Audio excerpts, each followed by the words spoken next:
Hello. This video is for people who want to play Control to San Antonio Regionals in January. I'm just going to go over my list from Toronto, go over some other lists that did well in Toronto, as well as other Control lists that did well in other regionals, and then I'll try to predict what the meta shift will look like going into San Antonio and what I'm going to be testing in Control.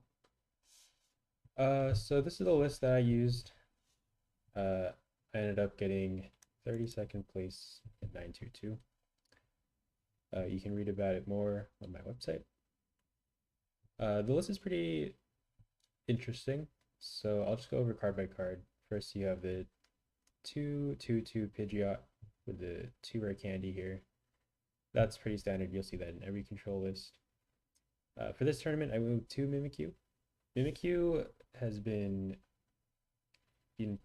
cutting down a lot in control lists these days. It used to be a 3 of. Now it's as low as a 1 of. Some people run 0. You can look at the counts. 73% include 2, 94 include at least 1, which means around 20% lists only include 1. I like 2 because it is one of your best starters. It's your optimal starter in every matchup except for Cloth, since it can get donked. But in every other matchup, it's good because you force them to use a boss to take prizes. You force them to attack with a suboptimal attacker, make them commit energy to a single prizer, and allow you saw blocks, pretty much. You can also start attacking with it. My deck does run psychic energies, so starting Mimikyu and having the option to attack to apply early pressure is sometimes really good in matchups. It could be good in Drago. It's super good against Iron Thorns. Otherwise, pretty sure you just lose. And I'm sure it's good in other matchups too. For this tournament, I went with a 1/1 Noivern EX. Noivern just solidifies all your kind of weird matchups.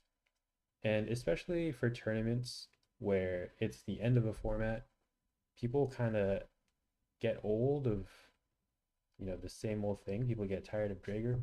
People get tired of Drago. People get tired of Raging Bolt. They want to try new things. They want to try Ancient Box.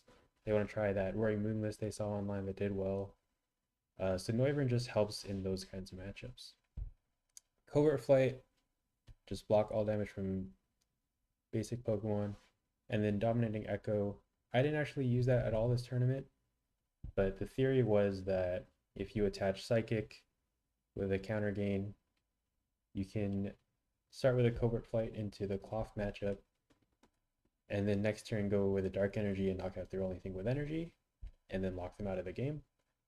But it didn't really work out that way.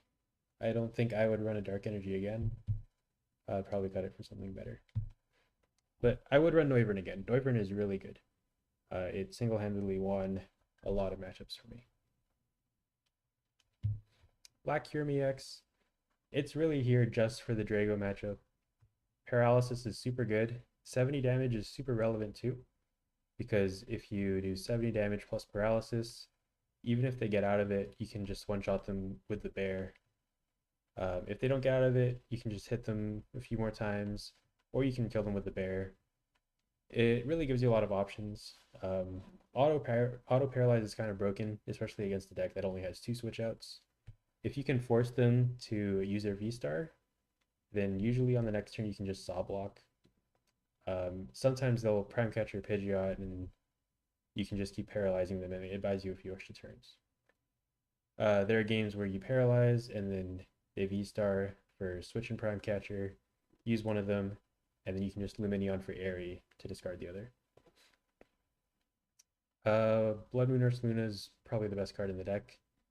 It's what I think makes the whole deck work. It fixes so many matchups. Just being able to switch from running your opponent out of resources to just taking 6 prize cards.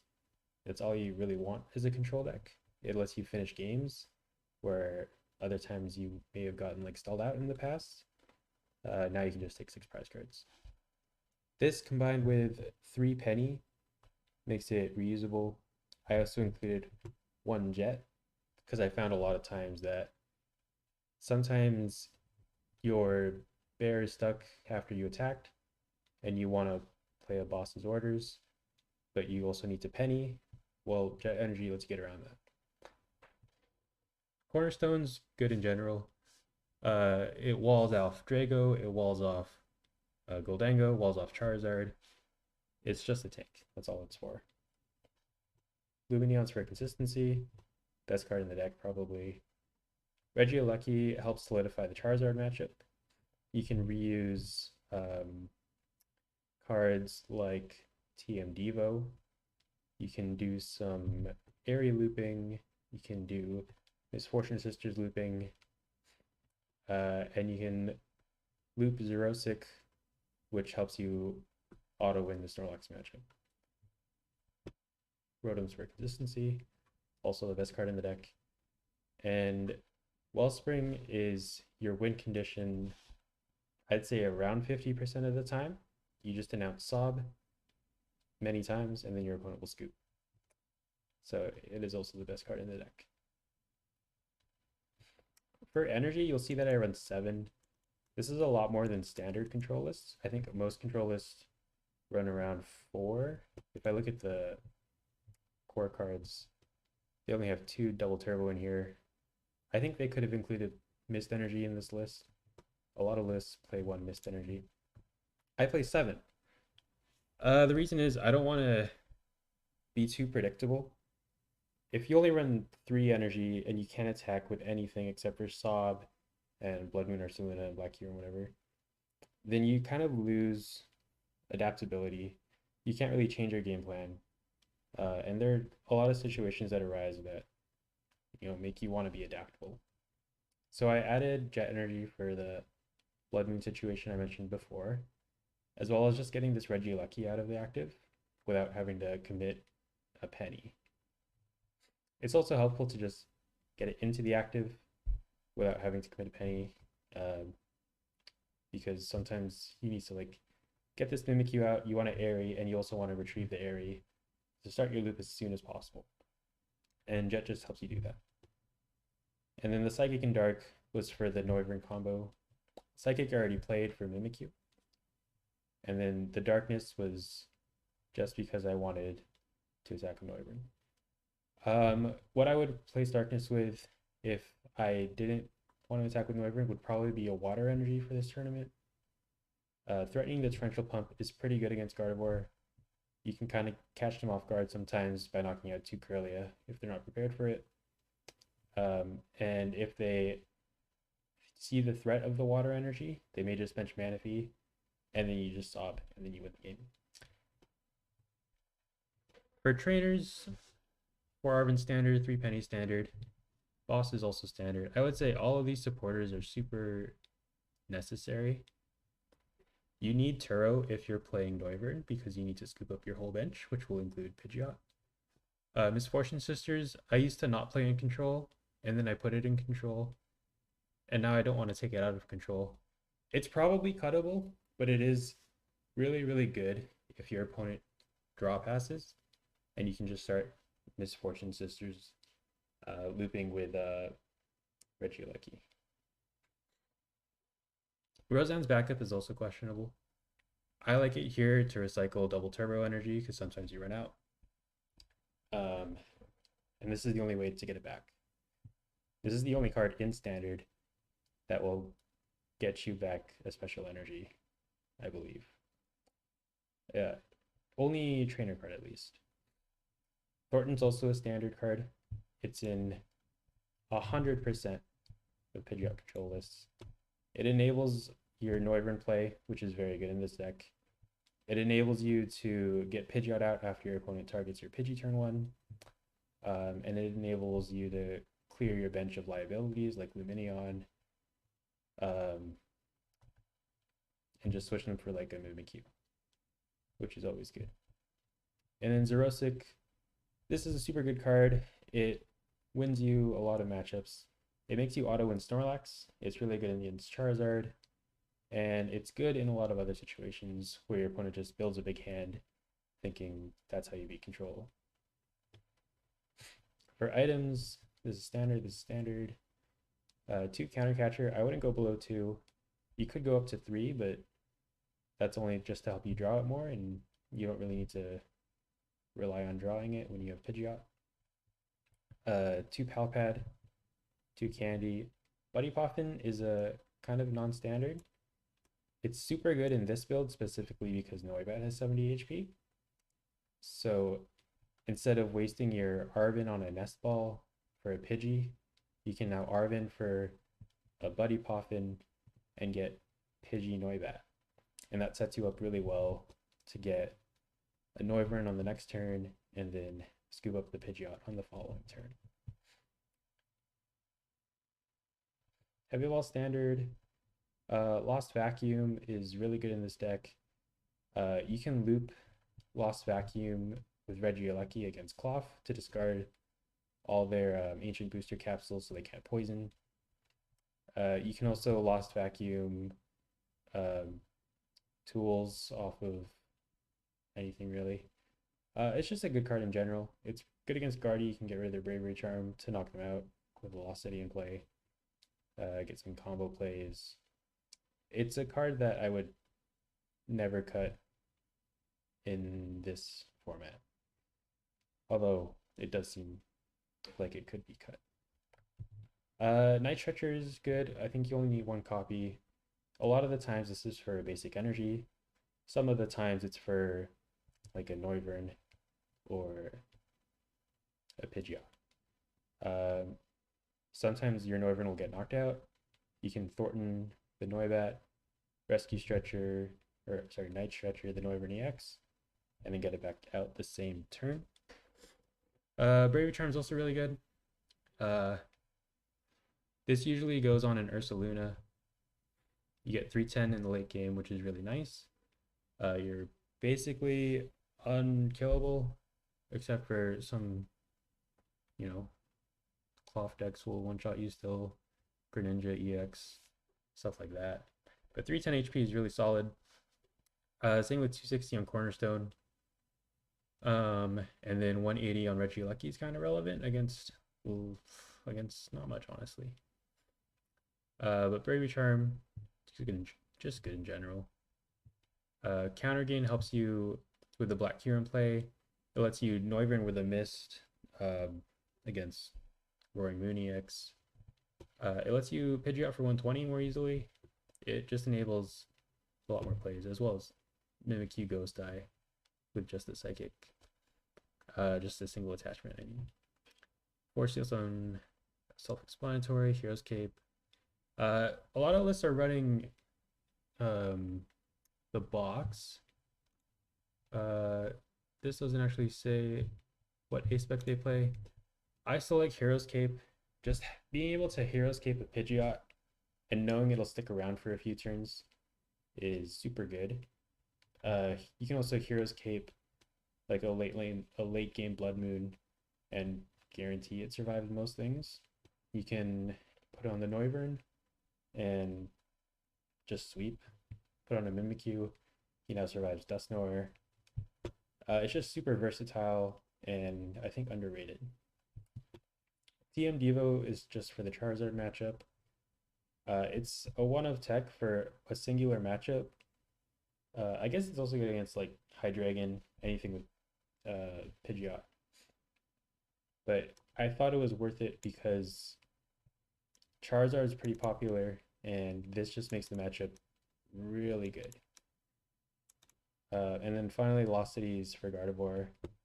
You just get rid of their Drifloon and Screen Tail, and then you just wall them with Ogerpon. Or you can Saw Block if they start something bad.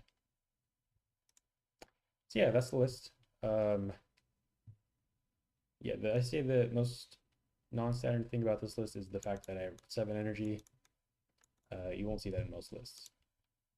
So looking at the other lists from Toronto Regionals, this is the one that got top 8. And the new thing about this is the 1/1 Toedscruel. You can also see here they only run 3 energy.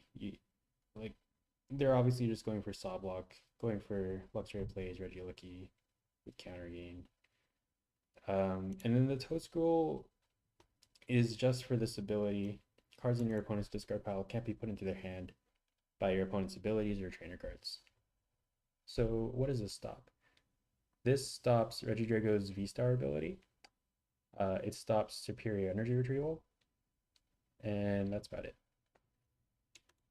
Is it good?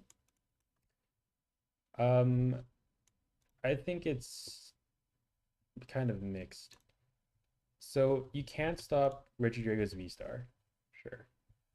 But if they just set up and then get a turn where they boss kill your Toad Scroll, they can suddenly use it again. And they're saving it for late game anyways, so why would they not just snipe this twice with Dragapult's Phantom Dive? Or why don't they just like waste a turn of boss on a Toad Scroll to reactivate their V-Star for the late game? I don't know.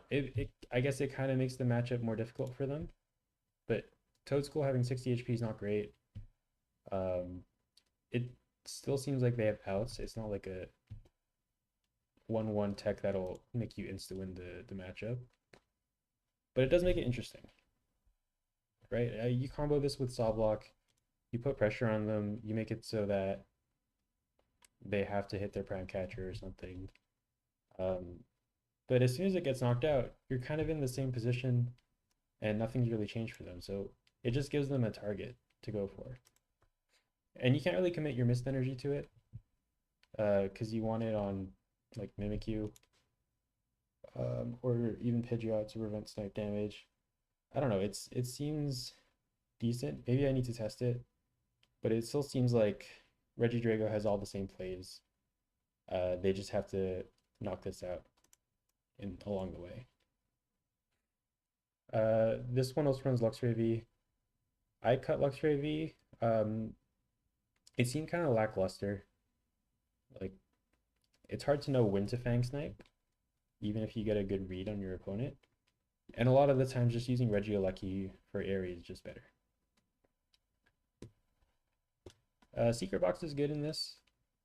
I think they were just scared of consistency problems, so this helps a lot. Being able to Arven for Secret Box. I mean, this stadium's kind of weak, just getting a collapse with it. That's kind of weak. But with control, especially in like early mid game, you have so many cards in your hand you can discard. It's no problem to just play Secret Box. And then I saw a lot of lists playing Mawile as well. This just gives you an option with Mist Energy to use Tempting Trap. I don't know if it's that good. A lot of the matchups you want to Saw Block, they also run Dusknoir, so having a guy that dies to a single Dusknoir is kind of rough. You could put a Bravery Charm on it. I guess that makes it better. Maybe the 90 damage is relevant, but this deck doesn't really attack. You could go 90 into Blood Moon with a Mist for 230, or 330, sorry. So maybe that's the play, but yeah, it still seems kind of weird. I do like the Erica's Invitation. I don't run this because I don't have space, but it does help in the Guardian matchup as well as anything else that you want to Saw Block. Yeah. And then Defiance Vest is just a good card to put on a Pidgeot EX. I do find, however, that Pidgeot EX will be the first thing that a Regidrago goes for. So Defiance Vest only works when you're behind on prizes. It won't work if the first thing they knock out is Pidgeot EX, which is why I don't play it. But I do think it's a good card. It is in my side deck for sure. So this is probably what most control lists will look like in the next tournament in San Antonio. Yeah, I don't think the meta will shift too much, but we'll get into that later. The other control list I wanted to look at was this one from Stuttgart Regionals. It's not really control, it's just Pidgeot with a Sylveon and a Farigiraf and Saw Block options. But I found this really interesting because being able to Angelite into Magical Charm seems really, really strong especially when your opponent doesn't expect it. Of course, the downside is that this is impossible to set up. They commit 2 slots to Crispin, 4 different types of energy, and their ace spec to try to get this Angelite play, and I bet you it's still not super consistent. But it is interesting, uh, especially if you catch your opponent off guard. This could just be a game-winning play. You Angelite into Magical Charm, and keep Angeliting, and you'll just run your opponent out of resources. They can't find their Pokemon after you do it the second time, uh, and they'll just be stuck, and you can just wipe their board. So this is something I do want to try out. Maybe it's something for future Pidgeot control post rotation, but yeah, it's definitely something that I want to try, even if not for San Antonio. Yeah. Other than that, this deck looks pretty straightforward. I like the Roxanne. It's like having another ace spec, which is nice. Okay, so now looking at the Toronto metagame, we saw Regidrago is well in the lead. This is the day 2 meta share, followed by Charizard, Snorlax, and Lugia. So Snorlax I didn't really expect to come in third. I thought it would be like Goldango or Gardevoir. But I think a lot of people thought Snorlax was a good play for this tournament. Even though the Regidrago matchup isn't super good, you're really favored into most of the field. How I expect things to change for San Antonio, I have this spreadsheet here. So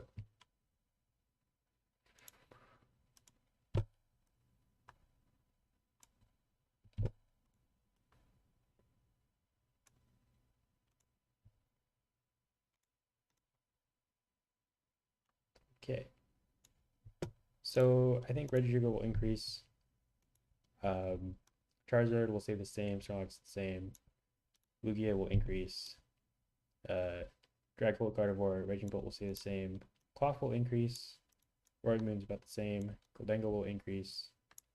Ancient Box and Lost Box will decrease because people will realize these decks suck. Pidgeot control will increase because it top 8'd. Palkia will decrease because Stefan Ivanov's not going. Iron Thorns will increase because people are tired of this format and they want to play brain dead decks. Trapdos and Archaludon stay the same as in no one plays them. Miraidon will increase because Regidrago just did really well. And I feel like I guess Texas is like middle America. I feel like that area loves Miraidon. So I think this will increase. And then I don't know what Bennett's doing here, but maybe it'll stay the same. Maybe that guy will show up and do well again. Hydreigon will decrease because Tor didn't win with it. Regis will increase because I think a lot of people want to play decks that are fun, and Regis looks pretty fun. Giratina guy probably will not show up. And then I think these 3 guys will just show up. I don't know. Hopefully this guy shows up. Yeah. I think Regidrago will increase because it's the best deck in format, and people just want to play the best deck in format. Lugia is going to increase because Regidrago is doing well, and there are now new options for Lugia that people will be interested in and they want to try out. Cloth will increase because you can donk Regidrago, and that's playing less Pokemon, which some people are excited about. Goldango will increase because it's just fun to play. Yeah, and everything else will stay the same because the people who play these decks will probably still play these decks. So for day 1, I'm expecting top 5 to look like Regidrago, Charizard, Cloth, Goldango, Raging Bolt, with Lugia probably in 6. And then for day 2, I think the top 3 will stay the same, with Lugia moving up, Gardevoir, and then probably Snorlax control. And then my predictions are Temple of Sinnoh in Drago will go up. Previously they ran 0. I think if you look at all the top 8 Toronto ones, maybe like 1 out of 8 of them, or 1 out of 6 of them had Temple of Zeno. I think Miraidon will top 8. Um, maybe this will be Landon again, I don't know. And I think there will only be 3 Regidrago in top 8. I feel like there's still a lot of room in the format despite it being so mature for innovation. I think, people could have good runs with fun decks because you hit good matchups. And even though Regidrago is best deck in format, people will still want to play fun decks.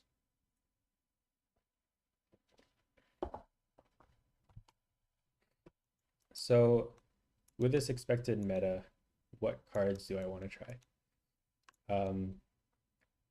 So from here, I think Regidrago is already a good matchup.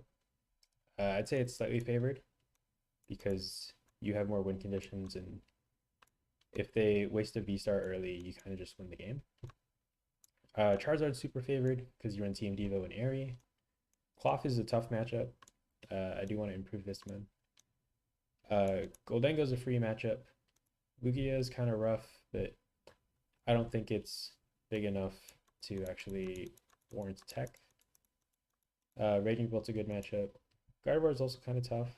It's winnable, but if they're good, then it's kind of hard. And then Snorlax is a free matchup. So what do I want to tech in control, or what do I want to try out? There are 2 cards I really want to try. First one is Galarian Stunfisk. If your opponent has a stadium card in play, you discard it, and if you discarded a stadium, discard 2 energies from their active. This is another good card in the Regidrago matchup. You can see it spiked in price right when it did well in an online tournament. But being able to discard 2 energy and also discarding their stadium is super good. It's also good into Cloth because you can discard both their stadium and their DTE, which you only have 4 of, and you're doing it in exchange for a 1 prizer. If you can just discard 4 of their energies, they cannot win the game. You can easily retreat out of poison every turn, penny loop, or like lost zone their P.E.K.K.A Runt so they can't poison for that much damage, and then just sweep them after you get rid of 4 energy.